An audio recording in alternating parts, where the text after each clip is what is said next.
జ్యోతి మీద కేసు పెట్టడానికి వెళ్ళారు కదా కొంతమంది మహిళా సంఘాలు, శివరుద్ర స్వామి. అసలు ఏం జరిగింది అక్కడ, ఏం చెప్పడం జరిగింది, పోలీసు వారు ఏమన్నారు?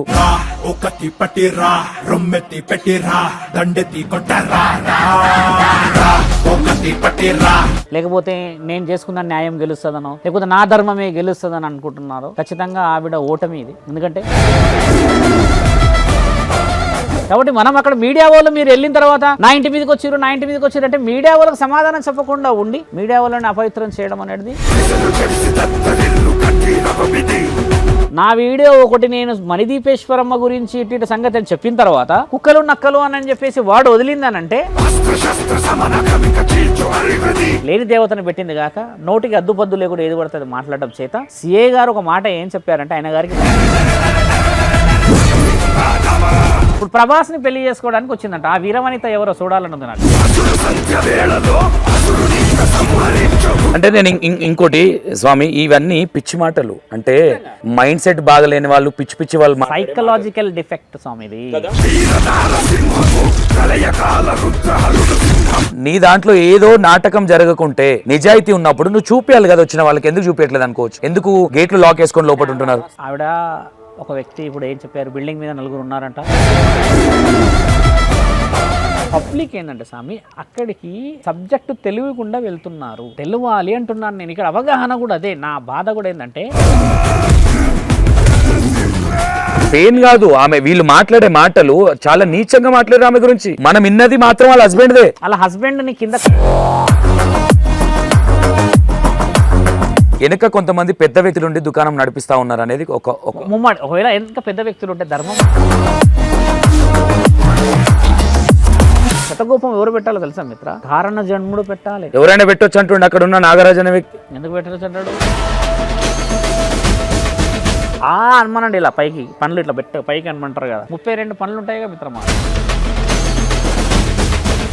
ఆవిడ వాస్తవ మనిషి, ప్రాయశ్చిత్తం పడితే మంచిది స్వామి. వాళ్ళ బిడ్డల ఫొటోస్ కూడా కొంతమంది తీసినాం మేము, ఆ పిల్లలకి ఏం తెలుస్తలేదు స్వామి, ఆ చిన్న ఉన్న వాళ్ళు బాధపడుతారు స్వామి. అంటే రేపటి రోజు పోలీస్ స్టేషన్కి వాళ్ళిద్దరు వచ్చినా, లేకపోతే మనలాంటి మీలాంటి ఇంకో 10 మంది కలిసి పోయినా ఈ పిల్లలు భయంలో చచ్చిపోతారు. శంకర భయపడుతున్నారు స్వామి. అదే ఎందుకు వీళ్ళు కనబడతలేదా అంటారు. ఇప్పుడు ఫైనల్ గా జ్యోతి పరువు దావా చేస్తా ఉంది అని. పరువు దావా చేస్తే నడవదమ్మో జ్యోతక్కో. Hi hello, welcome to E960 TV. నేను మీ సంతోష్. అండ్ మొన్న ఏదైతే ఇష్యూ అయిందో కొన్ని విషయాలు మాట్లాడి తెలుసుకునే ప్రయత్నం చేద్దాం. ఏం జరిగింది అంటే మణిదీపేశ్వరమ్మ కేసు, అంటే మణిదీపేశ్వరమ్మ మీద కాదు, జ్యోతి మీద కేసు పెట్టడానికి వెళ్ళారు కదా కొంతమంది మహిళా సంఘాలు, శివరుద్ర స్వామి. అసలు ఏం జరిగింది అక్కడ, ఏం చెప్పడం జరిగింది, పోలీసు వారు ఏమన్నారు, ఎలాంటి యాక్షన్స్ తీసుకోబోతున్నారు, ఒకసారి మీకు కొంచెం ఇన్ఫర్మేషన్ ఇచ్చే ప్రయత్నం చేద్దామన్న ఉద్దేశంతో స్వామి గారి దగ్గర రావడం జరిగింది. ఒకసారి మాట్లాడే ప్రయత్నం చేద్దాం. నమస్కారం స్వామి గారు. ఓకే స్వామి, ఏంటి అసలు నిజామాబాద్ స్టోరీ ఎక్కడ దాకా వచ్చింది, ఏంటి అసలు? యావత్తు అంటే ముఖ్యంగా ఒక వ్యక్తి మంచి పని చేస్తే మంచి పని చేసిండని చెప్పడం ధర్మం. సంతోష్ చేసిన గొప్ప పనిని సుమారు 1 నెల రోజుల నుంచి మనం నిర్ధారణ చేసుకున్నందుకు సపోర్ట్ చేసిన ప్రతి ఒక్కరికి కూడా అలాంటి ఒక వ్యక్తిని మనందరం నిజమా కాదా, సనాతన ధర్మం మీద చేస్తున్న దాడులని ప్రేక్షకులందరూ గౌరవించి ఈరోజు గెలిపించారు. ఏదైతే మణిద్వీపం అని చెప్పి పేరు పెట్టి భువనేశ్వరి మాతని అవమానపరిచినందుకు కారణ జన్ములని అమ్మే పంపింది అనుకుంటాం. ఎందుకంటే జగన్మాతని అవమానపరిచినప్పుడు అక్కడక్కడ కొంతమంది హెచ్చరికలు ఇస్తూ నిజాల నిర్ధారణం E960 సంతోష్ చెప్పింది ఈ విషయంలో ఏంటంటే చాలామంది కామెంట్స్ రూపంలో సపోర్ట్ చేయడం చేతనే ఈ ధైర్యం. నిజమా కాదా? రెండో విషయం, శివరుద్ర సాధుగా వచ్చి ఏ విషయాలు చెప్పిండు, ఏం మాట్లాడిండు అనేది దైవాధీనమైన ప్రశ్నలు డిక్లరేషన్ తీసుకోవడానికి మాత్రమే. మేము అక్కడికి వెళ్ళి కేసు పెట్టడం ద్వారా ఆ కేసులు బలం పురోహితులకి చేయాలి, ఎండోన్మెంట్ వాళ్ళు ముందుకు తీసుకెళ్ళాలి అని చెప్పడం ద్వారా ఆ ఎంక్వైరీ నడుస్తూ ఉంది. ఆవిడ ఏదైతే అనుకుంటుందో నేను విర్రవీగుతున్నాను, లేకపోతే నేను చేసుకున్న న్యాయం గెలుస్తుందనో, లేకపోతే నా ధర్మమే గెలుస్తుందని అనుకుంటున్నారో ఖచ్చితంగా ఆవిడ ఓటమి ఇది. ఎందుకంటే సమాధానాలు శివరుద్ర సాధువు మీద కూడా జరిగాయి. 4 సంవత్సరాల క్రితం, 3 సంవత్సరాల క్రితం 100 మంది వచ్చి అడిగారు ఎక్కడి నుంచి వచ్చారు, ఎలా ఉన్నారు అని. 100 మంది అడిగిన దగ్గర 100 మందిలో నేను కూర్చున్న సమాధానాలు చెప్పుకున్నప్పుడు అందరూ నిజమా అబద్ధమో నిర్ధారించారు. ఆ తర్వాత ఈరోజు శివరుద్ర సాధు కేదార్నాథ్ క్షేత్రాధిపతి అయ్యిండనంటే ఎన్నెన్నో రాళ్ళు రప్పలు తగిలి ముళ్ళు తగిలి అవమానాలు అయిన తర్వాత ఇక్కడికి రావడం జరిగింది. అంత సులభంగా రాలేదు. కాబట్టి ఏంటంటే ఆవిడ దేవత స్వరూపాన్ని నిర్ధారించుకోకపోతే ఖచ్చితంగా దొంగ అని అంటది సమాజం. కాబట్టి మనం అక్కడ మీడియా వాళ్ళు మీరు వెళ్ళిన తర్వాత నా ఇంటి మీదకి వచ్చారు అంటే మీడియా వాళ్ళకి సమాధానం చెప్పకుండా ఉండి మీడియా వాళ్ళని అపవిత్రం చేయడం అనేది చాలా తప్పు. నిర్ధారణ నువ్వు చేయలేవు. నువ్వు నిర్ధారణ చేయనంత వరకే ఆవిడ ఓడిపోయినట్టే మా దృష్టిలో. పోలీస్ అధికారుల నుంచి మేము కోరుకున్నది ఒకటే ఒక విషయం, ఆవిడ సనాతన ధర్మాన్ని బస్సు పట్టిస్తూ ఉంది. లలితాదేవి యొక్క రూపాన్ని పెట్టి ఆవిడ అడిగిన ప్రశ్నలన్నీ చూస్తే అపవిత్రమైన ప్రశ్నలు, ఎక్కడ కూడా ఇంటర్లింక్ డిస్కషన్ లేదు. ఆయన గారు ఎవరో వచ్చేసి బొట్టు పెట్టేసుకొని ఓ ఇదంతా మాదే ఊరు అని చెప్పి మాట్లాడితే ధర్మం కనబడాలి, కానీ అధర్మాన్ని ప్రేరేపిస్తున్నట్టు ఎందుకు కనబడుతూ ఉంది? ఈవిడ బయటకు వచ్చేసి అడగండి అయ్యా సమాధానాలను ఎందుకు అన్నట్లేదు? ఈ విషయం నిజామాబాద్ దాకా నేను రావడానికి ఎందుకు ముఖ్యమైన ఏర్పాటు పడిందంటే, గతంలో కొన్ని వీడియోస్లో ఆవిడ చాలా తెలివిగా బిహేవ్ చేసింది. మాటలు కూడా ఎలా వదిలింది, నా వీడియో ఒకటి నేను మణిదీపేశ్వరమ్మ గురించి ఇటు సంగతి అని చెప్పిన తర్వాత కుక్కలు నక్కలు అని చెప్పేసి వాడు వదిలిందనంటే ఒంట్లో భయం లేదు ఈవిడకి. కాబట్టి ఆవిడ యొక్క భయం సనాతన ధర్మం ఎలా జరుగుతుందని చూపించడానికి వచ్చాము అక్కడికి.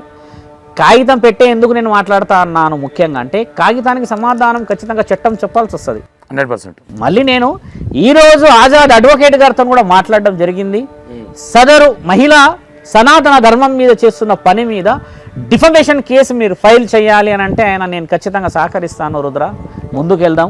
గతంలో ఎల్లూరు శ్రీనివాస్ కూడా ఈలాగా నేను బ్రహ్మ విష్ణు పరమేశ్వరుడు అని చెప్పేసి ఒక్క చిన్న గోషి కూడా లేకుండా వాడు వీర విహారం చేశాడు. అలాంటి వాడికి 30 తిప్పలు పెట్టాము. ఈమె చాలా చిన్న జీవితం మా దృష్టిలో. కాబట్టి ఏంటంటే ఆడపిల్ల కాబట్టి కొన్ని అవాంఛనీయమైన సంఘటనలు జరగకూడదని ఇప్పుడు మీతో కూడా నేను 100 సార్లు చెప్పాను. నిన్న కూడా ఏం చెప్పానంటే, అటువైపు స్త్రీ, అటువైపు పిల్లలు, అటువైపు కుటుంబం, అటు భార్య భర్తలు అని చెప్పడం వల్ల ఆవిడ ఆ విషయాన్ని గౌరవించట్లేదు. నేనేంది అని ఇలా చేతులు ఊపడము, అలా చేతులు ఊపడము. ఒకసారి అలా అనేటప్పుడు ఆవిడని డైరెక్ట్ రికార్డు చేస్తున్నాను అన్న విషయం చూసుకోవాలి. వితండవాదం ఎప్పుడు విజయాన్ని ఇవ్వదు మిత్రమా. సామరస్యత, మనం మాట్లాడుకుంటున్న సమస్య నిజమైతేనే గెలుస్తాం. నా దగ్గర బరువు ఉంది కదా, డబ్బులు ఉన్నాయి కానీ పంచాయతీ పెడితే అన్ని పంచాయతీలు గెలుస్తారా? కొన్ని లక్షల కోట్ల కేసులు ఉన్నాయి కోట్లలో, ఇంతవరకు నిర్ధారణ కాలేవు. అలాంటిది లలితాదేవి యొక్క పేరు తీసుకొచ్చి నువ్వు విగ్రహాన్ని పెట్టి సిరామిక్ కోటింగ్ వేసి ఆ పిఓపి పెయింటింగ్ వేసి అధర్మాన్ని ధర్మం అని అంటే ఒప్పుకునే ప్రసక్తి లేదు. ఎండోన్మెంట్ డిపార్ట్మెంటు సమ్మక్క సారక్క ఈ జాతరల విషయంలో బిజీగా ఉండడం చేత 2-3 రోజులు డిలే, మేబీ ఇంకో 2 రోజులు కావచ్చు. కానీ నేను మాత్రం వదిలిపెట్టే ప్రసక్తి లేదు. నాకు సనాతన ధర్మం మీద ఎవరన్నా దేవతలను అవమానం చేస్తే నేను సమాధానాన్ని రుజువు చేసే వరకు వదిలిపెట్టను. ఇప్పుడు మీరు ఏం చేశారు, ఒక యాంకర్గా ఇది నిజమా అబద్ధమా అని జస్టిఫికేషన్ చేశారు, కానీ ఆవిడ ఒప్పుకోవట్లేదు ఇంకా. అంటే మనం ఇంకా కొంచెం పని చేయాల్సిన అవసరాన్ని ఆవిడే ఇస్తుంది. ముగించుకోవట్లేదు ఆవిడ. ముగించుకోంటే నీ ఇంట్లో నువ్వు ఏమైనా పూజించుకో అంటున్నారుగా. ఇప్పుడు మహిళా సంఘాలలో వచ్చారు స్వామి, సరే మనం అంటే నువ్వు అంటే మన ఇద్దరికి పని లేదు పోయినాం అనుకుందాం. మహిళా సంఘాల్లో శక్తులు కూడా వచ్చారు. వాళ్ళ బాధ ఏమిటి, ఎందుకు అట్లా లేని దేవతను పెడుతున్నావు, నువ్వు ఎల్లమ్మని పూజించావా పోచమ్మని పూజించావా అంటే పూజించుకో అని అనేవాళ్ళుగా. లేని దేవతను పెట్టింది కాక నోటికి అద్దుపద్దు లేకుండా ఏది పడుతుంది మాట్లాడడం చేత సిఏ గారు ఒక మాట ఏం చెప్పారంటే, ఆయన గారికి ప్రత్యేకమైన థ్యాంక్స్ ఏం చెప్తానంటే, మమ్మల్ని పోవద్దు అని చెప్పింది ఆయన గారే. కాబట్టి వద్దు స్వామి, అలా ఒక ఇంటిపైకి లా అండ్ ఆర్డర్ ఇష్యూస్ అంటే నేనేమన్నా అంటే అలా పోవడానికి రాలేదు స్వామి, వీడికి రావాలంటే డైరెక్ట్గా ఇంట్లోకే పోయేవాడిని. కానీ ఒక సాధువుని, కుటుంబం విలువలు, గృహస్థ విషయాలు నాకు తెలుసు కాబట్టి మీ సలహా నాకు అవసరం అంటే ఆయన గారు నేను ఎంక్వైరీ చేస్తా. నా దగ్గర 4-5 వచ్చాయి ఈ పేపర్సు, కానీ 10 మంది పేపర్లు పడితే ఒక ఎఫ్ఐఆర్ అవుతుంది. గుర్తుపెట్టుకోవాల్సిన విషయం ఇది. 10 మంది వేయాలి, ఈ పేపర్ ఆ పేపర్ ఎట్లా చేశారు, అప్పుడు ఒక ఎఫ్ఐఆర్ చేసే రైట్స్ ఉంటాయి స్వామి. లేదా నేర నిర్ధారణ చేయడానికని ఏదైనా ప్రూఫ్ పెట్టాలి. ఆవిడ చేసింది ఏదైనా నన్ను ఇట్లా మోసం. ఇప్పుడు ప్రభాస్ని పెళ్లి చేసుకోవడానికి వచ్చిందంట. ఆ వీరవనిత ఎవరో చూడాలన్నది నాకు. ఎవరు చెప్పారు అది? ఛానల్లో ఒక వ్యక్తితో నేను మాట్లాడుతుంటే 11 లక్షలు 10,10,000 ఇచ్చారంట ప్రభాస్ని పెళ్లి చేసుకోవడానికి అని అంటే, ఇప్పుడు ఆ ప్రభాస్ని పెళ్లి చేసుకోవడానికి అన్న వర్డ్ వచ్చిందంటే స్వామి ఇక్కడ చాలా పెద్ద పనులు జరుగుతున్నాయని అర్థం. ఆడ అందరి ద్రాక్షాన్ని ఎగిరి అందుకోవడం అనేది ఎక్కడన్నా ఉందా? ఒక నిర్ణయం న్యాయం లేదు అక్కడ. ప్రభాస్ అని అంటే నేను ఇంకోటి స్వామి, ఇవన్నీ పిచ్చి మాటలు. అంటే మైండ్ సెట్ బాగలేని వాళ్ళు, పిచ్చి వాళ్ళు, సైకలాజికల్ డిఫెక్ట్ స్వామి ఇది. నేను ఏమంటా ఉన్నాను, నిజంగానే నువ్వు జెన్యున్గా దేవుణ్ణి పెట్టుకొని పూజిస్తూ ఉన్నావు కాబట్టి మీరు ఇంతకుముందు ఒక మాట అన్నారు, నాకు ఇలాంటి రాళ్ళ దెబ్బలు చాలా దాకినాయి అన్ని ఎదుర్కొని అందరికి సమాధానం చెప్పారు. మరి ఈమె జెన్యున్గానే అమ్మవారు వచ్చినప్పుడు డోర్లు అంటే అక్కడికి ఆల్రెడీ ఫస్ట్ వెళ్ళేటప్పుడు కూడా ఈ మహిళా సంఘాలు ముందెళ్ళారు. అవునవును. ఇప్పుడు నీ దాంట్లో ఏదో నాటకం జరగకుంటే నిజాయితీ ఉన్నప్పుడు నువ్వు చూపించాలి కదా వచ్చిన వాళ్ళకి. ఎందుకు చూపించట్లేదు అనుకోవచ్చు, ఎందుకు గేట్లు లాక్ వేసుకొని ఆవిడ అవాస్తవం స్వామి. ఆవిడకి ఆవిడ ఒక వ్యక్తి ఇప్పుడు ఏం చెప్పారు, బిల్డింగ్ మీద నలుగురు ఉన్నారంట, ఆ గేట్ దగ్గర కూడా ఉన్నాడంట, అక్కడ ఉన్నాడు అంటున్నంటే ఈవిడనేమో కొంతమందిని ప్రీ ప్లాన్డ్గా పిలుచుకొని పెట్టుకోవడానికి అంటారు. అర్థం ఏముందంటే కొంతమంది అమాయకంగా నిజమేమో అని వస్తారు. నిన్న ఎక్కడున్నాడు మా శిష్యుడు, ఆయన దగ్గరికి ఒక ఆవిడ నా దగ్గరకు ఒక ఆవిడ వచ్చినప్పుడు అంటుంది, మణిదీపం అనే దేవత ఎక్కడ లేదు కదా స్వామి, చాలామంది పోతూ ఉన్నారు కదా, ఇంకా నేను నయ్యము మీ వీడియోలు చూడకపోతే పోయేదాన్ని పోయిన వారం అన్నది. అంటే ఏ కోసం పోయాలనుకున్నావు అమ్మ, నీ ఆరోగ్యం ఏమైంది అని అడిగిన. అంటే నాకు కొంచెం ఆరోగ్యం నిజంగా బాగలేదు స్వామి, నాకు కొంచెం శారీరకంగా ఇబ్బంది జరుగుతుంది, నేను అక్కడికి పోవాలనుకుంటున్నాను స్వామి అని అనేసరికి నేనన్నా మరి ఎలా ఎంతంటే నేను చాలా వీడియోలు చూసేసరికి నాకు ఒక క్లారిటీ వచ్చేసింది స్వామి, ఇది కాదు కాబట్టి ఒక మాట కలుద్దాం పోదామని వచ్చానన్నారు. పబ్లిక్ ఏంటంటే స్వామి అక్కడికి సబ్జెక్టు తెలియకుండా వెళ్తున్నారు, తెలియాలి అంటున్నాను నేను. ఇక్కడ అవగాహన కూడా అదే, నా బాధ కూడా ఏంటంటే మన దేవుళ్ళ గొప్పతనమో లేక మంచితనమో లేకపోతే ఇంకేదో అనేది తెలుసుకోవడానికి అవకాశాలు ఉన్నా తెలుసుకోవట్లేదు. వాళ్ళందరూ ఏమనుకుంటారు, ఒక మిరాకిల్ జరుగుతుందేమో అని చెప్పి పరిగెత్తుతున్నారు. అందరిని కడుపు కొడుతున్నావు ఈరోజు, నువ్వు వెన్నుపోటు కొడుతున్నావు ఈరోజు, నువ్వు మోసం చేస్తున్నావు నువ్వు కదా. మరి జగన్మాత కొట్టే దెబ్బ మరి ఎలా ఉంటుందో చూయిస్తే అప్పుడు అర్థమవుతుంది. నువ్వు వచ్చి కూర్చోవాల్సింది, కూర్చొని ప్రశ్నలు వేయాల్సింది, అప్పుడు ఆ ప్రశ్నలకు ప్రత్యుత్వంగా న్యాయం మీరే చూపిస్తారు కదా, ఎస్ షీఈ్ రైట్ అని చెప్పేవాళ్ళు కదా. అలా చెప్పకుండా నువ్వు గోడ అవతల ఉండి ఈ మాట ఆ మాట అని పోలీసు వాడు రాగానే ఈయన పైన పంచ తీశాడు ఆ మహానుభావుడు, వీడియో చూసా, ఆ పంచ తీసి టీషర్ట్ వేసుకున్నావు అంటే ఇవెందుకు వచ్చి అక్కడ కార్ అడ్డం పెడతారు కదా, ఫస్ట్ కార్ ది అనగానే ఆమె ఏం చెప్తా ఉన్నది అందులో వాయిస్ ఓవరు, పోలీసు వాళ్ళు భయం పట్టిస్తే అప్పుడు వెళ్ళిపోయాం మేము అని చెప్తా ఉన్నారు. పోలీసు వాళ్ళు వచ్చి వాళ్ళ కారే తీపిచ్చారు, ఫోటో తీసుకున్నారు ఆ కార్ని, ఫస్ట్ కార్ తీసి పక్కన పెట్టు, నీకు ఎవడు ఇక్కడ పెట్టుకోవడం. వాళ్ళు 100కి ఫోన్ చేశారు, చేస్తే ఇట్లా ప్రొటెక్షన్ కోసం రావాలి అని అంటే ఇంటి మీద దాడి లాంటిది ఏదైనా ఉంటే స్వామి మేము సామరస్యంగా వాళ్ళని గొడవ మనము మీడియా వాళ్ళని గొడవ మనము ఏదైనా ఉంటే సామరస్యంగా మాట్లాడుకోరు అని అన్న తర్వాతనే ఏసీపీ గారికి చెప్పిన తర్వాతనే వచ్చారు కదా మహిళా సంఘం వాళ్ళు. ఇప్పుడు ఈవిడకి ఆ విషయాలన్నీ తెలీదు. ఈవిడ ఏమనుకున్నది అనంటే నేను గొప్ప దేవతనని ప్రకటించుకుందాం అనుకుంటొచ్చు నిన్న మొన్న ఆవిడ. అవును, ఎందుకంటే ఇప్పుడు మీరందరూ 10 లక్షలు 5 లక్షలు తీసుకొని ఏదో మోసం చేస్తున్నారు అనేది ఒకటి క్రియేట్ చేసి పెట్టింది కాబట్టి తొందరలో ఆవిడకి ఆ భ్రమ పోవాలి అని అంటే అది నీ వల్ల తర్వాత మీడియా ఛానళ్ళ వల్ల పోయేది కాదు. ప్రభుత్వం ఎంక్వైరీ చేసి ఎండోన్మెంట్ కొందరు వేద పండితుల ద్వారా పోతే అప్పుడు ఆ కాగితానికి బరువు ఉంటుంది. ఇప్పుడు అక్కడ మనం శివరుద్ర సాధువు పెట్టిన పేపరే అది, ఒక పిటిషన్ అంటారు, మన we raised a petition there to go for enquiry. ఏమని ఎండోన్మెంట్లకు హక్కే ఉంటుందంటే ఒక దేవత విగ్రహాలు పెట్టాలన్నా ఇంకేదైనా పెట్టాలన్నా వాళ్ళ అనుమతులతో పాటు కొన్ని ఆలోచనలు ఉంటాయి అక్కడ. అంటే బ్రాహ్మణ సంఘాలు ఏం చేస్తుంది, విగ్రహానికి కొన్ని విలువలు పెడుతుంది, ఆ విలువలన్నీ కావాలి కాబట్టి ఎండోన్మెంట్ని నేను అడిగిన. నాకైతే ఎండోన్మెంట్లో ప్రతి ఒక్కరు తెలుసు, ప్యూర్ నుంచి పై నాకు కమిషనర్ దాకా తెలుసు స్వామి, ఎందుకంటే నేను చాలా తిరుగుతూ ఉంటాను కాబట్టి. నేను ఇంకా వాళ్ళ గారిని కలవలేదు, వెళ్ళి కలవాలి చేయాలి. నిన్న మొన్న మాట్లాడిన దాంట్లో ఏదైనా విషయం ఏంటంటే ఒక ఎంక్వైరీ వాళ్ళు కూడా నిజాయితీగా చేయమంటున్నాం. శివరుద్ర సాధు ఆమె దొంగ అని చెప్పమంటలేడు అక్కడ. శివరుద్ర సాధు ఏం చెప్పిండు, మణిద్వీపం ఒక స్థలం పేరైతే భువనేశ్వరి లోకంలో చింతామణి గృహంలో ఉన్న దేవత పేరేమిటి, ఆవిడ పేరు లలిత త్రిపుర సుందరి. ఈవిడ మీదకి వచ్చిందంట, ఈవిడ ధర్మం మాట్లాడిందంట, ఈవిడ గుడి కట్టుకుందంట. అలాంటిది లోకంలో లేని దేవతను తెచ్చి కట్టుకోవడం నిజమా కాదా అని రాశాం. దానికి ఎంక్వైరీ వాళ్ళు ఏమిస్తారు, అబద్ధమని లేదా నిజమని లేదా ఈయనకి ఏమీ తెలియదని, ఈయన ఒక బడుద్దాయని, ఈ సాధువుకి ఏం తెలియదని ఇస్తారు. ఇచ్చినప్పుడు ఎంక్వైరీలో ఏది వస్తే యాక్షన్ అది తీసుకోవాలి పోలీసు వాళ్ళు. ఇప్పుడు నేను రాసింది పురాణం దేవి అధ్యయనం అన్ని రాసి వాళ్ళకి పెడితే వాళ్ళు ఎంక్వైరీ చెప్తే సిఐ పిలిపించి అడుగుతానన్నారు. ఆయన అడగాల్సిందే సిఐ, ఎందుకంటే సనాతన ధర్మం ఇంకా అడగలేరు, అడిగిన ఉంటే నన్ను కూడా పిలుస్తా అన్నారు కదా. నేనైతే వెళ్తా మీడియా వాళ్ళందరూ తీసుకొని అక్కడ పోలీస్ స్టేషన్లో వాళ్ళు చెప్పిన తర్వాత అమ్మ మరి నువ్వు ఇలా చెప్పావు, ఈ కాగితంలో నువ్వు రుజువు చేయాల్సిన అవసరం ఉంది, లేదు నువ్వు గుడి కట్టుకుంటున్నా నీ ఇంట్లో గుడి కట్టుకో, లోకంలోకి తీసుకొచ్చేసేసి నువ్వు ఏది పడితే అది ఎట్లా పడితే అట్లా. అసలు నాకు తెలిసి స్వామి అంటే ఆవిడ బాధపడుతుందని చెప్పట్లేదు, ఆ ఆట చాలా తప్పు ఆట స్వామి. అది ఏం ఆట స్వామి, మద్యం బాగా తాగినోడు కూడా మంచిగా ఆడతాడు, అదే మాట స్వామి. ఎక్కడ స్కిప్పింగ్ స్వామి, అది చాలా తప్పు. మళ్ళీ కళ్ళు చూసిరా స్వామి మీరు ఇట్లా పెట్టి ఆడుతుంది పెడుతుంది మొత్తం. మొన్న కూడా మీడియా మిత్రుల మీద అన్ని దొబ్బేయండి ఇలాంటి కొంచెం వల్గర్ వర్డ్స్ వాడింది. ఆమె ఒక దేవతను నమ్ముకొని దేవత ఉందన్న వ్యక్తి ఎదుటి వాళ్ళు మానవులు 100 మాట్లాడుతూ ఉంటే నీకు ఓపిక లేదు, మాట్లాడే విధానం లేదు, లా అనే పదాలు. ఆమె ఎవరైతే గేటు దూకిన అమ్మాయి ఉందో, ఇప్పుడు కొన్ని వర్డ్స్ ఎలా ఉంటాయంటే లాలు బాలు నీ యొక్క వ్యక్తిగతాన్ని చూపించేస్తాయి. ఎందుకంటే నువ్వు ఆ ఓపిక లేకపోతే ఇక నీకు భక్తితత్వమే లేదు అక్కడ. మీరు చూసినంత మందము వాళ్ళు ఏదైతే దొంగలు అని పెట్టారు కదా స్వామి, అందులో ఒక ఆడపిల్లని వాళ్ళ హస్బెండ్ ఏ విధంగా మాట్లాడుతూ ఉన్నాడు, చాలా ఓవర్గా మాట్లాడుతున్నాడు కదా. ఆ తాళం పోయి ఆమె నిలగొట్టాక తాళం వేసేసుకున్నాడు ఆయన ఇంట్లో. ఆమె లాక్ తీయడానికి ఎవరైతే ఆమె పైన ఉన్న వాళ్ళు ఉన్నారో వాళ్ళు చెప్తే గేటు దూకి గొల్లెం తీద్దామనేసరికి లాక్ వేసుకున్నారు. ఆవిడ ఏం చేసిందంటే కరాటే నేర్చుకుందంటే పవర్ఫుల్ గోడ దుంకేస్తున్నారు, గేట్ దుంకుతుంది ఆవిడ. సరే వాట్ ఎవర్, ఆవిడ ధైర్యం చాలా చేసింది. అంటే ఆవిడ ఎంత పెయిన్ ఫీల్ అయ్యిండొచ్చు అది ఆలోచించాలి అక్కడ. పెయిన్ కాదు, వీళ్ళు మాట్లాడే మాటలు చాలా నీచంగా మాట్లాడారు ఆమె గురించి. మనం విన్నది మాత్రం వాళ్ళ హస్బెండ్దే. వాళ్ళ హస్బెండ్ ని కింద కామెంట్లలో ఏమంటున్నారంటే చాలా మంది, ఇది ఎందుకు ఇలాంటి పరిస్థితి, అంటే నువ్వు ఎందుకు ఇలా అని కొన్ని ఆయనని దిగజారే విధంగా మెసేజ్లు పెడుతున్నారు స్వామి. కానీ ఆ మెసేజ్ చూడట్లేడా, అది నాకు నిన్న నైట్ చదివాను మెసేజ్లు. అంతా very very very very very deepest మెసేజ్లు పెడుతున్నారు. అంటే వల్గర్గా టాక్ మెసేజ్లు పెడుతుంటే ఆయన చూడాలి కదా ఆ మెసేజ్లు. అరే నన్ను ఇట్లా అంటుర్రని అక్కడికి వచ్చే ఎవరైతే బ్యాచ్నే చూడనియట్లేదు స్వామి, వాళ్ళు బ్యాచ్ని చూడనియట్లేదు. ఇప్పుడు ఆయన దగ్గర పోతున్న వాళ్ళందా కొంచెం వేరే బ్యాచ్ ఉన్నారు, దొడ్డుపాలెం బ్యాచ్ ఉన్నట్టు వాళ్ళతో ఈమె వచ్చేసేసి డైరెక్ట్గా చెప్పేస్తుంది 20 మందిని పెట్టి నేను సంపేసి అయినా సంతోషం అని అంటుంది కదా. అది నాకు నచ్చలేదు. ఏదో స్కిప్పింగ్ లాంటివి లేవు స్వామి. ఆవిడకి ఏంటంటే కొంచెం మతిస్థిమితం లేదు. మీరు అన్నట్టుగా మతిస్థిమితం అనేది పక్కన పెడితే స్వామి, వెనుక కొంతమంది పెద్ద వ్యక్తులు ఉండి దుకాణం నడిపిస్తూ ఉన్నారు అనేది ముమ్మాడి. ఒకవేళ ఎంత పెద్ద వ్యక్తులు ఉంటే ధర్మం వైపు ఉన్నవాడే గెలుస్తాడు.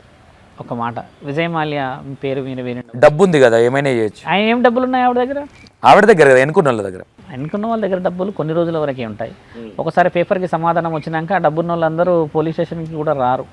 మంచి వాళ్ళే పోలీసు వాళ్ళు పిలిస్తే రారు స్వామి. ఈవిడ నాకు తెలిసి ఒక విధంగా ఈవిడని వాళ్ళు వాడుకుంటారేమో. అదే నేనంటా ఉన్నాను, ఈవిడ అమాయకత్వంలో ఎగురుతుందేమో, స్కిప్పింగ్ చేస్తుందేమో. 1500 చేస్తుందేమో ఒకటేసారి లాంగ్ జంప్ 1500 2000 చేస్తుందేమో. కాదు స్వామి, ఒక ఇంట్లో దేవుణ్ణి పెట్టుకుంటే ఇంటి బయట రథాన్ని పెట్టొచ్చు, అట్లా బయట అసలు ఆమె కంప్లీట్ డిసానర్ స్వామి. రథం అనేటిదైనా గుడి గోపురం అయినా ఒక లెక్క. ప్రమదగణాల శాస్త్రీయత చాలా ముఖ్యమైనది. వేద పండిత శాస్త్రాల యొక్క గొప్పతనం చాలా ముఖ్యమైనది. ఇప్పుడు నేను ఎందుకు మంత్రాలు చదువు అని చెప్తాను. వేద బ్రాహ్మణులే ఎందుకు మంత్రాలు చదవాలి, వాళ్ళు తల నుంచి పుట్టారు కాబట్టి వేదశాస్త్రాన్ని వాళ్ళే మొదట చెప్తారు. అంటే దానికి ఒక అర్హతలు ఉన్నాయి. వాళ్ళని వదిలిపెట్టేసేసి నువ్వు విగ్రహాలను పెట్టేసేసి గోడలు పెట్టి పైన బాత్రూమ్ ఉందని అంటున్నారు. ఇదేదన్నా చెప్పుకోవడానికి ఉందా? గుడి కడితేనే అలా కాపురం చేయరు స్వామి. నాకు ఒక వ్యక్తికి గొడవ అయింది, మన వాళ్ళు కూడా చెప్పిన. నన్ను ఒక వ్యక్తి ఏమడిగాడంటే, నేను నార్త్లో ఒక గుడికి పోయినప్పుడు ఇట్లా గుడి కడుతున్నాం ఇట్లా చేస్తున్నాం అంటే మీరు ఎక్కడ ఉంటారు అని అడిగినాను. నేను గుడి దగ్గరే ఉంటా స్వామి అన్న. గుడి దగ్గర ఉంటారా గుడిలో ఉంటారా అని అడిగిండు. నేను సాధువు, నేను గుడిలో కూడా ఉంటాను నేను అంటే, గుడిలో మీరు ఎలా ఉంటారు అని అడిగిండు.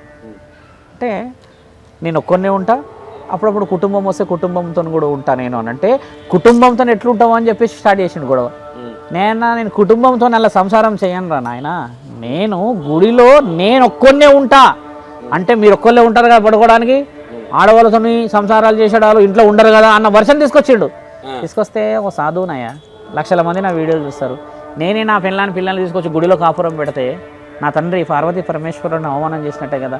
అసలు ఎందుకు సంసారం చేయరో తెలుసా గుడిలో అని అడిగిన. ఎందుకు సంసారం చేయాలంటే ఆడు ఎందుకు చెప్పండి అంటే, అప్పుడు నేనేం చెప్పినంటే, రక్తస్రావం అంటే ఋతుచక్రం వీర్యస్ఖలనం కావడం. గుడిలో వీర్యస్ఖలనం అన్నం తిన్నాక ఉత్పత్తి అవుతుంది శరీరంలో, అప్పుడు పురుషుడు అపవిత్రమవుతాడు. వీర్యం బయటికి స్ఖలిస్తేనే అపవిత్రం కాడు. ఈ మాట చాలా ముఖ్యమైనది. ఇప్పుడు బాగా నువ్వు దట్టంగా భోజనం చేస్తే నీ శరీరంలో ఉద్భవిస్తుంది కదా, అది కూడా అపవిత్రత. పరమాత్ముడు సూక్ష్మంలో ఉన్న జీవాత్మ కాబట్టి ఆయనకి అవన్నీ చాలా అవసరం పడతాయి. స్త్రీ అయితే ఖచ్చితంగా నెలసరి వస్తుందో లేకపోతే ఇంకేదో జరుగుతుంది. కాబట్టి ఇలాంటి అపవిత్రమైన నిర్ణయాలు కాబట్టి మనం గుడిలో కొన్ని నిర్ణయాలు చేయకూడదు, కాపురం చేయకూడదు, పడుకోకూడదు, నిద్ర చేయకూడదు అంటారు. కానీ బ్రహ్మచర్యం తీసుకున్న వాళ్ళు ఉంటారు, సన్యాసత్వం తీసుకున్న వాళ్ళు ఉంటారు. అంటే ఇప్పుడు నేను గృహస్థ సాధువుని, నాకు భార్య పిల్లలు ఉన్నారు కాబట్టి నేను తండ్రికి గుడి కట్టేసేసి నేను వేరే నా గృహంలో నుంచి నేను పొద్దంతా ఉండి నా పనులు నేను చూసుకొని అలసిపోతే నేను అక్కడే పడుకుంటా శివలింగం దగ్గర. కానీ సంసారానికి సంబంధించిన విషయం అర్హత లేదు ఎక్కడ మానవ శరీరానికి. ఇది చాలా కల్మిషమే. ఈ శరీరం చాలా అదే కదా స్వామి, ఆవిడ అది చెప్పాలి సమాధానం. ఇంకోటి ఏంటంటే స్వామి, ఇప్పుడు చాలామంది ఈ మధ్య ఏమైపోయిందంటే, ఈ పువ్వులు చేతిలో పట్టుకొని ఇవి కొన్ని వస్తూ ఉన్నాయి. ఏ విధంగా చూడవచ్చు ఇట్లాంటివి? ఇది చూడండి ఒకసారి. ఎవరు ఈయనెవరు వచ్చినట్టు కావాలి. అక్కడే నిర్మల్ అయినది కూడా ఉంటుంది. అట్లా ఉంటుందా స్వామి? ఉండదు అలాగా. ఇట్లా పువ్వేయమ్మా మన దగ్గర ఏమో పూలు పడుతున్నాయి, ఏం పడతలేవుగా, మేమే ఇస్తున్నాం పువ్వులు దేవుడి మీద. ఒకసారి ప్రకృతికి ఇచ్చిన తర్వాత అది వెనక్కి కేవలం ఆశీర్వాదమే వస్తుంది. వచ్చింది. అవును, నాగంబాబు వీడియో కూడా డైరెక్ట్ లైవ్గా పెట్టాడు, నిన్న కూడా వచ్చింది, మొన్న కూడా వచ్చింది, చూసినాం. లైవ్గా పాములనే మేము వీడియోలు తిప్పుతలేము, ఎందుకంటే అది ఆశీర్వాద బలము, అంతేగాని దాన్ని వ్యాపారం చేయరాదు. ఓకే గురుగారు, ఇంకోటి, ప్రతి ఒక్కరు ఇప్పుడు దేవుణ్ణి పెట్టుకొని మా మా మా కులం అంటే మా వంశం నుంచి వచ్చింది అని చెప్తా ఉన్నారు కదా, మీరు ఒక ఒక ఒక విషయాన్ని బలంగా నమ్ముతారు. క్షేత్రం నుంచి రావడం అంటే ఏంది, గోత్రం నుంచి రావడం అంటే ఏంది? అంటే వాస్తవం చెప్పండి, గోత్రం అనేది సప్త ఋషుల నుంచి వచ్చింది స్వామి. సప్త ఋషులు ఎవరు అని అంటే, మన దగ్గర 7 మంది ఋషులు, గౌతముడు, ఇదొకటి పెద్ద సబ్జెక్ట్, ఇది మాట్లాడతాను. ఈ 7 మంది ఋషులు కంప్లీట్గా మన గోత్రాలకి ముఖ్యమైన కారకులు వీళ్ళు. ఇప్పుడు ఆత్రేయ మహామునీశ్వరులు ఉన్నారు, గౌతమ మహామునీశ్వరులు ఉన్నాడు, విశ్వామిత్రుడు, జమదాగ్ని, సత్యహరిశ్చంద్రుడు, వీళ్ళందరూ ఏంటంటే స్వామి దేవతలని గెలిచిన శక్తులు వీరు, మునీశ్వరులు కావడం. వారి వారసత్వం నుంచి మనము గోత్రాన్ని పెట్టుకుంటాము. అయితే గోత్రం ఎలా పుట్టింది అసలు? సరే మునీశ్వరులు ఉన్నారు కాబట్టి మన గురువు అని చెప్పుకుంటాం, కానీ గోత్రం ఎలా పుట్టిందనంటే, సాగర మదనం జరిగేటప్పుడు మొదట అమృతం కంటే ముందు విషం వచ్చింది, ఆలాహలం అంటారు. ఆ విషాన్ని దేవాది దేవతలు అందరూ పారిపోయారు, ఎందుకంటే అంత భయంకరంగా పొంగుతుంటుంది అది. చూసి నీలం కలర్గా రావడం, రంగు రావడం చేత మహాముక్కంటి వచ్చి ఆ ఆలాహలాన్ని ఒకసారి శంకులో తీసుకొని మింగేస్తాడు. మింగి ఇక్కడ గొంతులో పెట్టుకుంటాడు, బాగా గుర్తుపెట్టుకోండి, చాలామంది తెలియదు. తండ్రిది ఇక్కడ బ్లూ కలర్ ఉంటుంది, ఫోటోలు చూడాలి. ఇక్కడ బ్లూ కలర్ ఎందుకు ఉంటుంది అంటే, ఆయన ఆలాహలాన్ని మింగలేడు, ఇక్కడ పెట్టుకున్నాడు. ఆయన మెడ చుట్టూ కర్కాటేశ్వరుడు, అంటే ఆ సర్పం పేరు కర్కాటేశ్వరుడు, అడ్డుకొని ఉంటాడు. ఆ తర్వాత అలా బయటికి అమృతం వచ్చే ముందు గోవులు 5 గోవులు వచ్చాయి. ఆ తర్వాత ఐరావతం, అశ్వం, మళ్ళా ధన్వంతరి, తులసి, తావేలు, మణిమాణిక్యాలతో పొదిగిన ఒక కలశం, అంటే లక్ష్మీ స్వరూపం, ఇవన్నీ రావడం చేత మొట్టమొదట అమృత భండాగారానికి ముందు గోవులు వచ్చాయని బ్రాహ్మణులు ఈ గోవులని గోత్రంలాగా పెట్టుకొని, అంటే గోవు అంటే గోవు అని గోత్రం ఉండదు, గుర్తుపెట్టుకోండి. ఈ గోవులు అంటే ఏంటంటే అర్థము, గోత్రం అంటే ఏంటంటే మిత్ర, గో అంటే గోవు, త్రం అంటే కొట్టం, అంటే గ్యాదరింగ్ ఆఫ్ పీపుల్ని గోత్రం అంటారు. ఇప్పుడు సంతోష్ ఉన్నాడు, సంతోష్ ఫ్యామిలీ అంతా ఒకటి. అట్లా ఆవులన్నీ ఒక దగ్గరికి చేరిన దాన్ని, గోవులన్నీ చేరిన స్థలాన్ని త్రం అంటారు. గోత్రం అంటే అది. అంటే మనుషులందరూ కూడా గోవుల వలె కలిసి ఉండవలెను, స్వచ్ఛంగా స్వేచ్ఛగా, అమృతము కంటే ముందు అది రావడము చేత దాన్ని పూజించాలి అని మన శాస్త్రం ఘోషిస్తుంది. ఆవుని అందుకు పూజిస్తారు, మొదట అది వచ్చింది కాబట్టి దాన్ని అమృతం కొట్టి. అలా వచ్చిన గోత్రాన్ని 188 వర్గాలుగా బ్రాహ్మణులు విభజించబడుకొని గోత్రాలు గోత్రాలు గోత్రాలు గోత్రాలు పెట్టుకొని అలా వచ్చింది. మంచి ప్రశ్న అడిగారు గోత్రం గురించి, నేను చెప్తా, సమయం లేదు ఇప్పుడు, కానీ మరోసారి చెప్తా. ఈ 7 సప్త ఋషుల వల్ల ఒక్కొక్క ఘనకార్యం చేయబడి గోత్రాలు వచ్చాయి మిత్రమా. అలా గోత్రం ఎవరి నుంచి వచ్చిందంటే, నీ యొక్క గురువుల వల్ల వచ్చేది గోత్రం. ఈవిడకి గోత్రం ఏం తెలుసు, శతగోపం పెడుతూ ఉందంటే దాని అర్థమే తెలియదు. గోత్రం ఎవరు, ఇప్పుడు శతగోపం ఎవరు పెట్టాలో తెలుసా మిత్ర? కారణ జన్ముడు పెట్టాలి. ఎవరైనా పెట్టొచ్చు అంటుండే అక్కడ ఉన్న నాగరాజు అనే వ్యక్తి. ఎందుకు పెట్టచ్చు అంటాడు? నా వీడియోలో ఉంది కదా, నేను అదే అడిగాను. అనమనండి, ఇలా పైకి పనులు ఇట్లా పైకి అనమంటారు కదా, అంటారు తెలుసు, అనగలుగుతారు కదా. 32 పనులు ఉంటాయి కదా మిత్రమా, అవి జాగ్రత్త. అవి కూడా ఉన్నాయో లేవో మనోడికి. ప్లాస్టిక్ పనులు ఉన్నాయేమో. క్షేత్రం అంటే గురుగారు? క్షేత్రం అని అంటే మంచి ప్రశ్న. ఒక కొండ ప్రాంతం, పెద్ద కొండ. ఆ కొండ ప్రాంతం ఏమైందంటే కొన్ని సంవత్సరాల నుంచి కొలువై ఉంటుంది. ఇప్పుడు నేను ఉండేది క్షేత్రమే, ఇప్పుడు నేను ఉండేది కూడా ఇది. గుట్ట అయితే చూసారు ఎలా ఉంది, ఏ రూట్ పోయినా మీరు గుట్టనే ఉంటుంది, ఏడవైనా రాళ్ళే ఉంటాయి, ఇలా పెద్ద పెద్ద రాళ్ళు. ఇది క్షేత్రం. అయితే ఈ అసలు దీని క్షేత్రం ఎందుకంటారు? క్షేత్రం అని అంటే ఏంటి? క్షత్రియులు ఎవరు? క్షత్రియులు అంటే సహజంగా చూస్తే యుద్ధం చేసేవాళ్ళు.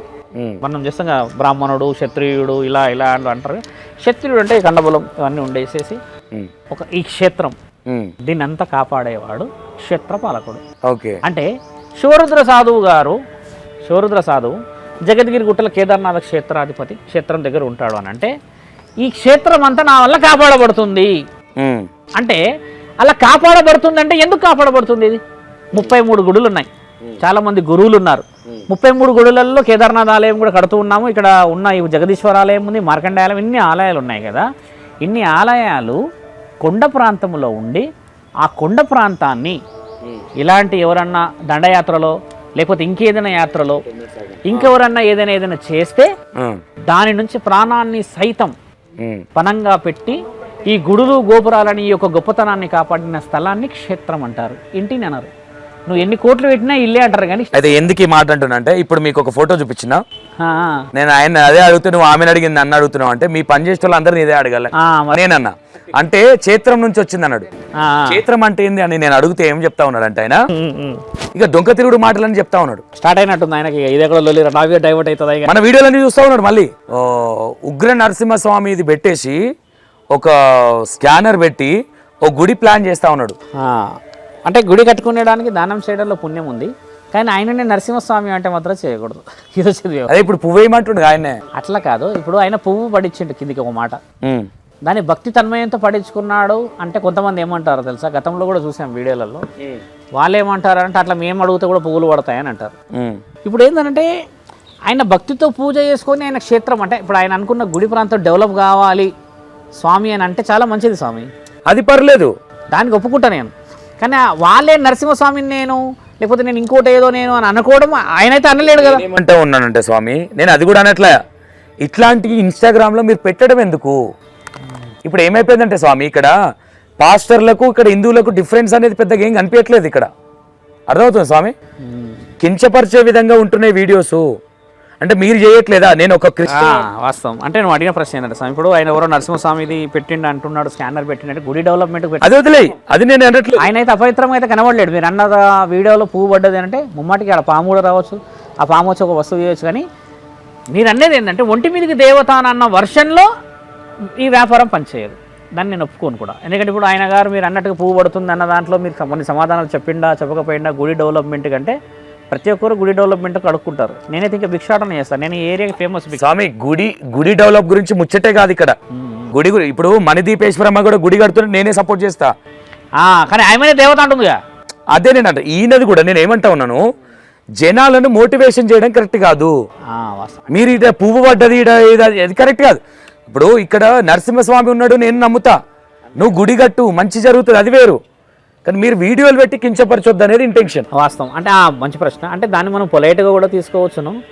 ఇక్కడ విషయం ఏంటంటే స్వామి, ఎవరికి వాళ్ళ నిర్ణయాలు అయిపోయేసరికి విలువలు లేకపోయింది.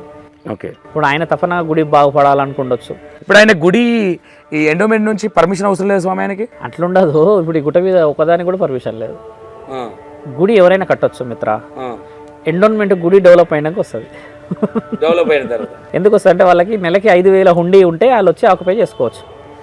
అప్పటిదాకా నువ్వు నానా సంఖ్యలు నాకు ఊరంతా భిక్షం ఎత్తుకొచ్చి కడతావు కదా గుడి, ఆ పుణ్యం అంతా కనబడదు. అలాగే గుడి కట్టేసిండు, ఇది గవర్నమెంట్ ల్యాండ్లో ఉంది, ఎండోన్మెంట్ కావాలని వచ్చేస్తారు వాళ్ళు. అలా ఎన్ని గొడవలు అవుతాయి తెలుసా గుడిల గురించి. మాకు పైన గుడిలో విషయాలు చూడండి, యాక్చువల్లీ ఇదంతా వెంకటేశ్వర స్వామి ఆలయం గుడి కదా, ఎవరి గుడిలో వాళ్ళే. మీరు అంటే లోపల పోయి చూడండి, హుండీలు ఉండవు, హుండీలు ఉంటే వాళ్ళు వచ్చి అడుగుతారు.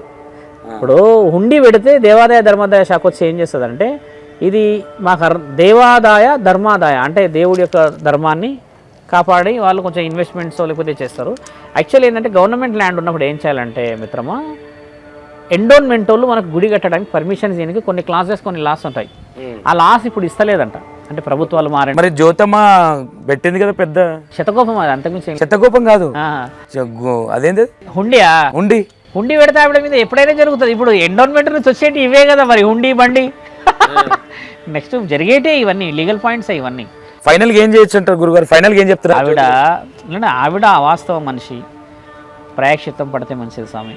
వాళ్ళ బిడ్డల ఫొటోస్ కూడా కొంతమంది తీసినాం మేము, ఆ పిల్లలకి ఏం తెలుస్తలేదు స్వామి, ఆ చిన్న చిన్న ఉన్న వాళ్ళు బాధపడుతున్నారు స్వామి. అంటే నాకు తెలిసి తల్లిదండ్రులు ప్రత్యక్ష దైవం, వారు బాధపడ్డా ఏడ్చినా కూడా ఆ పిల్లలు చాలా ఫీల్ అవుతారు. అవును, ఆ ఫీల్ని వీళ్ళు రోదనలాగా చేసి రేపటి రోజు పోలీస్ స్టేషన్కి వాళ్ళిద్దరు వచ్చినా లేకపోతే మనలాంటి మీలాంటి ఇంకో 10 మంది కలిసి పోయినా ఈ పిల్లలు భయంలో చచ్చిపోతారు. శంకర భయపడుతున్నారు స్వామి. అదే ఎందుకు వీళ్ళు కనబడతలేదా అంట నేను. వాళ్ళ పిల్లల కోసం అర్థమైతలేదు, కోసం చాలా ప్రమాదం. రేపటి రోజు పిల్లల్ని ఎవరైనా పిల్లలకి పెళ్లిళ్ళకో లేకపోతే చదువులకు ఇక్కడ పోతే ఎగతాళి చేసినట్టు చేయరా? ఇప్పుడే చేస్తుండొచ్చు స్కూల్లో, ఒక సీన్ క్రియేట్ అవుతుంది కదా, అయింది ఆల్రెడీ. అలా కాకుండా నిజమైన భక్తికి మనం విలువిద్దాం, మీరు అన్నట్టుగా ధర్మాన్ని కాపాడదాం. ఈ జ్యోతి అనే వ్యక్తిని మీరు నిర్ధారించేశారు కాబట్టి ప్రత్యేకమైన ఆలోచనలు ఇక లేవు. ఇంకా మీడియా ఛానళ్ళు అందరూ మొదలు పెట్టేశారు. ఇక జ్యోతక్కది ఇంకా నడుస్తూనే ఉంది. ఆవిడ నడిపించుకుంటే ధర్మం వైపే నడిపించాలి, అధర్మం వైపు నడిపితే ఎవరో ఒకరు వస్తారు. అంటే ఇప్పుడు వెనుకున్న వాళ్ళు ఒక మాట ఏంటంటే గురుగారు, ఈ వెనుక ఒక రెండి నడిపిస్తాం అన్నారు కదా, రేపు పొద్దున వాళ్ళ విషయాలు బయటకు వస్తాయి, ఏంది ఏ విధమైన చర్యలు తీసుకోవచ్చు? ఖచ్చితంగా యాక్షన్ తీసుకుంటుంది పోలీస్. అంటే కొంతమంది ఏమంటా ఉన్నారంటే, కొంతమంది కాదు కొన్ని ఎవిడెన్స్ కూడా వచ్చినాయి, ఆ లేఅవుట్ ఏదైతుందో ఆ లేఅవుట్ సేల్ చేయడానికి కొంచెం దుకాణం నడుస్తా ఉంది అంటారు. అంటే సేల్ ఆ విధంగా చేయలేము కదా స్వామి, జనరల్గా అయితే. అంటే ఆల్రెడీ చాలా మంది 60,000 అంట అక్కడ ఒక ఫ్లాట్, 60 lakhs, 60 లక్షలు. 60 లక్షలు. అంటే లేఅవుట్లో గుడి ఉంటుంది యాక్చువల్లీ, గుడికి స్థలం వదిలిపెట్టే లేఅవుట్ చేస్తారు, ఇంట్లో గుడి పెట్టారు యాక్చువల్లీ. కాబట్టి ఇది అబ్సల్యూట్లీ ఫ్రాడ్, ఇది అది కూడా గుర్తుపెట్టుకోండి. ఒక లేఅవుట్లో గుడికి స్థలం వదిలిపెట్టి లేఅవుట్ చేస్తారు స్వామి. అదే ఇది అనుకోవచ్చు. ఈమె ఇల్లు మరి పార్కు లాగా గుడిలాగా లేదు కదా, మరి ఇల్లు మరి మీకు ఇల్లు లేదు కదా, మరి ఇళ్ళనే నేను ఉంటా, ఇళ్ళనే దేవతను పెట్టి మీకు ఎందుకు నేను చేస్తా కదా అన్నారు. అంత ధైర్య సాహసాలు లేవు. ఆవిడది సిచ్యువేషన్ బాగాలేదు స్వామి. మీరైతే అంటే ఒక సాధువులాగా నేను ఆవిడ చూస్తున్నా కదా, ఆవిడ కంప్లీట్ ఎలాంటి ట్రీట్మెంట్ ఇస్తే బాగుంటుంది ఆమెకి? ఏం ట్రీట్మెంట్ ఇవ్వద్దు. ఆవిడ అంత సులభంగా లొంగే వ్యక్తే కాదు ఆవిడ. ఆవిడ మాటలు, ఆవిడ వ్యవహారాలు ఇవన్నీ ఎట్లుంటాయంటే, తల్లిదండ్రుల పెంపకం చాలా బలమైనది స్వామి. ఎవరి భయం లేక, వాళ్ళ భర్తను చూసారా, జస్ట్ బెల్లం కొట్టినలాగా ఉన్నాడు అంతే. ఓ చాలా డేంజర్ అట్లున్నాడు. కానీ ఆమె చెప్పిందే వింటుండే, అంతేగాని నిజమా న్యాయమా ధర్మమా అడిగేటట్టు లేడు కదా. అలాంటి వ్యక్తుల్ని మనం నమ్మకూడదు, ప్రేక్షకులందరికీ చెప్పకూడదు. నా ఉద్దేశం ఏంటంటే స్వామి, ఇప్పుడు పూజలు పురస్కారాలు దేవుడి మీద చేసుకొని మనం దేవుడి పేరు మీద బతకాలి. అవును, కానీ దేవుడినే నేనని చెప్పుకోవడం తప్పు. 100%. సార్ నాకు ఇప్పుడు మీరు అన్న నరసింహస్వామి వ్యక్తికి కూడా మీరు అన్నట్టుగా పువ్వు పడ్డది, లేకపోతే ఇంకేమొచ్చిందంటే, ఇదంతా గుడిలు డెవలప్ చేసుకోవడానికి ఎవరి యొక్క నైపుణ్యత వాళ్ళు చూసుకోవడం చాలా గొప్పదే. కానీ వాళ్ళే దేవుళ్ళని ప్రకటించుకోరు. ఇప్పుడు ఈమె అయితే ప్రకటించేసింది, ఇప్పుడు ఆ సదరు వ్యక్తి అయితే ప్రకటించలేడు. కాబట్టి మీరు డీప్గా ఎంక్వైరీలు పోయేసి ఇబ్బందులు పడకూర్రి. ఇలాంటి వాళ్ళు ఏం చేస్తారంటే స్వామి, నేనే దేవత అన్నది కూడా డీపే ఎంక్వైరీ కాదు, వచ్చినాయి ఆల్రెడీ దుకాణం అంతా. పోనేయండి అలాగా. అంటే అది వస్తూ ఉంటే వాళ్ళకి అర్థమవుతుంది సీను. యాక్చువల్లీ అది ఇప్పుడు కాదు, మణిదీపేశ్వరమ్మ కంటే ముందే వచ్చింది, మనం పట్టించుకోలే. గుడి కదా, గుడి కట్టించుకుంటారు. ఇప్పుడు ఏమవుతుందంటే, ఇట్లా అందరూ వచ్చి ఏమైపోతుందంటే స్వామి, మనం 10 సార్లు అదే విషయాన్ని మాట్లాడుకునేసరికి వీళ్ళకి ఏం పని లేదా అన్న కాడికి సగం వచ్చేస్తుంది. వాళ్ళు ఏం చేస్తున్న పని న్యాయం కాదా అని అనుకుంటే, మళ్ళాంటి వాళ్ళకి, ఇప్పుడు నీలాంటి వ్యక్తులకి కొంచెం పని తగ్గుతుందిగా. ఇప్పుడు ఆవిడ చేసిన విహారం ఏంటంటే, నేనే అని ప్రకటించుకోవడం చేత మీ దాకా సిచ్యువేషన్ వచ్చింది. అట్లా చాలామంది గుడిలలో ఉంటారు. ఇప్పుడు మా దగ్గర లేరా పైన, ఓ మంచి మంచిలు హనుమంతుడు వచ్చేటాయన ఉన్నాడు మీద, అంతేనా? అలాంటి వాళ్ళు ఏంటంటే వాళ్ళు బయటికి రారు. ఇప్పుడు వాళ్ళు చూసుకుంటారు, వాళ్ళ గొప్ప వాళ్ళది. ధర్మాన్ని కాపాడాలి మీరు చేసిన. ఇప్పుడు ఫైనల్గా జ్యోతి పరువు దావా చేస్తూ ఉంది అని. పరువు దావా వేస్తే నడవదమ్మో జ్యోతక్కవు, నడవదనేది. పరువు నష్టం దావా, పరువుకు సంబంధించి నీ పరువుని నిలబెట్టుకునే ఆధారం కూడా చూపించాలి. దావా ఏంది ఎవరైనా ఇస్తారు, but it has to prove. నీ మీద డిఫమేషన్ కేసు పడితే ఏమవుతుందో ఆలోచించండి. పెద్ద వాళ్ళు ఇస్తా అంటారు డిఫమేషన్ కేసు అంటే. ఏం తెలుసా, డిఫమేషన్ అని అంటే సనాతన ధర్మాన్ని అవమానపరిచినందుకు, క్షేత్రాల నుంచి మమ్మల్ని అవమానపరిచింది, పాండిత్యాన్ని కానీ, ఈ యొక్క వేదాన్ని కానీ, శాస్త్రాన్ని కానీ, మన యొక్క గుడులను కానీ అన్నప్పుడు direct non bailable warrant issue అవుతుంది. దానికి సమాధానం చెప్పడం బాగుంటుందా? ఆవిడ తీసుకెళ్ళి జైల్లో కూర్చోబెడితే చెప్తేనేకపోతే ఈసారి అదే అవుతుంది. అదే 100% అవుతుంది. ఇక కొన్ని వదిలాము, మాట్లాడాము, చేసాము అంటే అదే పరువు దావా ఏబోతుంది అని తెలిసి. ఆవిడ నీ మీద పరువు నష్టం నా మీద కాదు స్వామి, ఎవరి మీద? ప్రముఖ గేటు దూకిన ఆవిడ మీద. ఆవిడ ఎట్లా చూసావు? పరువు నష్ట దావా వేస్తే నీ పళ్ళు రాలగొడతానట్టుంది ఆవిడ. ఇక ఎవరి పళ్ళు రాలుతాయి, వెయిటింగ్. రైట్, విన్నర్ కదా, ఇది మ్యాటరు. ఇక మేము చాలా క్లారిటీగా చెప్పినాం, ఇంతకు మించి ఇంకా మేము చెప్పలేము. అయినా సరే మేము మూర్ఖుల్లాగా పోతామంటే అది మీ కర్మ. ఏమంటారు స్వామి? రైట్, థ్యాంక్ యూ గురుగారు, థ్యాంక్ యూ సో మచ్.